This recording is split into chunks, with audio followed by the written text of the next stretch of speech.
Hi guys, for today's video guys, i-share ko sa inyo guys kung limang tips guys na yung boyfriend mo or jowa mo in love sa iyo guys, no? So in love sa iyo. So yung true ba? True.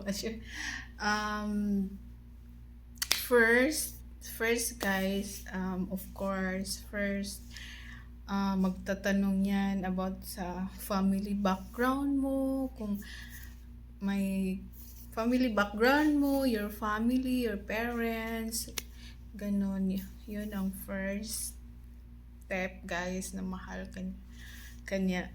Sana and of course, um,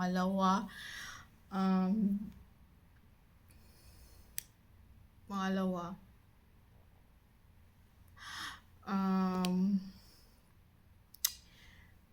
iwasan always yan mag I love you guys. Always yan mag I love you. Every day I love you. Every day.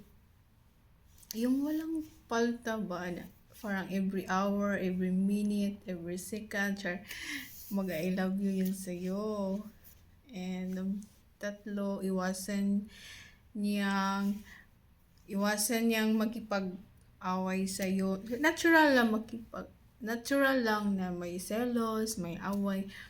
Pero hindi yung sobra ba na sinasakal ka na sa always kayo mag-away. Doon, iwasan niya na may konting away. Konti lang, di ba? Kasi kung walang away, walang love, di ba? Walang selos, walang love. Ganun. Iwasan niya yung away, iwasan niya yung selos, kaya ayaw niyang masaktan yung damdamin.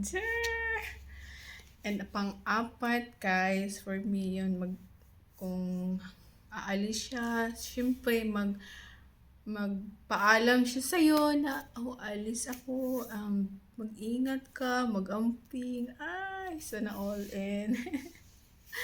Pang-lima, for me is, yun, future, pinag-uusapan yung future para be ready guys, no? Hindi lang always love, may future din. So, ganon, love mo siya, love ka niya, dapat fair lang kayo ng love guys, no?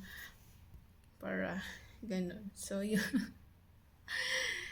So, dapat ganon ang relationship natin para hindi yung toxic, hindi yung always nag-aaway. Dapat future ang pinag-usapan, hindi yung kapon.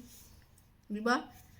Ang future para, tsaka gusto ko niyang, if ever LDR kayo, gusto ka niyang pa-uwiin. Hindi yung mag-stay, mag-work na lang. Work. So, ayun. No, dapat always tayo in love, no? Hindi lang sa start na in love ka. Always, everyday tayong in love. Di ba? So, yun. Sana may forever na tayo, guys. So, ayun. That's all for today's vlog.